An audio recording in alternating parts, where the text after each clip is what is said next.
Assalamualaikum warahmatullahi wabarakatuh.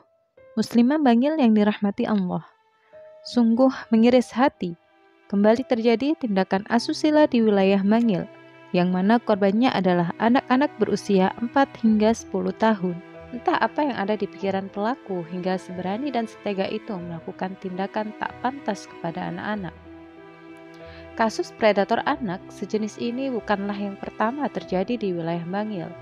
Bahkan sebelumnya juga pernah terjadi kasus serupa yang korbannya adalah siswa SMP. Sebelumnya juga terjadi kasus pelecehan anak sekolah dasar di rumahnya saat keadaan rumah sepi. Banyak hal yang melatar belakangi kian maraknya kasus predator anak, baik di Bangil khususnya maupun di Indonesia umumnya. Pertama, orang tua yang menjadi garda terdepan dalam melindungi anak seringkali tak hadir dalam pengawasan dan pengasuhan anak. Sadar ataupun tidak, sistem kapitalis yang semakin mempersempit peluang kerja bagi para ayah dan tak ada jaminan akan kesejahteraan keluarga menjadikan seorang ibu harus turun tangan membantu sendi ekonomi keluarga. Pada akhirnya, peran ibu akan terdistraksi dan anak tak mendapatkan pengasuhan full-time dari seorang ibu. Kedua, kebebasan berperilaku yang diagung-agungkan menjadikan seseorang bisa berperilaku bebas selama tidak menimbulkan kerugian, sehingga perkara halal haram tak lagi menjadi landasan dalam bertingkah laku. Media informasi yang semakin deras tanpa ada perlindungan total dari negara membuat banyak konten porno mudah diakses. Konten porno inilah yang membuat seseorang semakin jauh dari keimanan dan ketakwaan, hingga akhirnya mendorongnya untuk melampiaskan hawa nafsunya. Ketiga, hukuman dari negara yang tidak memiliki efek jera bahkan seringnya tumpul ke atas jika pelaku adalah orang beruang menjadikan kasus serupa kembali bermunculan. Secara pribadi, pencegahan dari keinginan untuk melakukan tindakan maksiat adalah dengan semakin mendekatkan diri kepada Allah, meningkatkan keimanan dan ketakwaan, serta mencari circle yang solih. Hanya saja, yang menjadi pertanyaan adalah beberapa upaya di atas telah dilakukan oleh beberapa individu masyarakat. Namun, hingga saat ini kasus predator anak masih bermunculan. Selain upaya pribadi, masyarakat butuh peran negara dalam menjaga masyarakat agar tetap aman dan terhindar dari segala jenis kemaksiatan. Masyarakat butuh pengaturan yang fundamental dalam memberantas predator anak, bahkan membuat masyarakat tak terbesit keinginan sedikit pun untuk mencoba melakukannya. Pengaturan fundamental itu tak lain adalah pengaturan yang datangnya dari Allah Subhanahu wa Ta'ala. Ayat kedua di surah Al-Baqarah dengan gamblang menyampaikan bahwa Al-Quran sebagai sumber hukum yang pasti, tidak ada keraguan sedikit pun di dalamnya.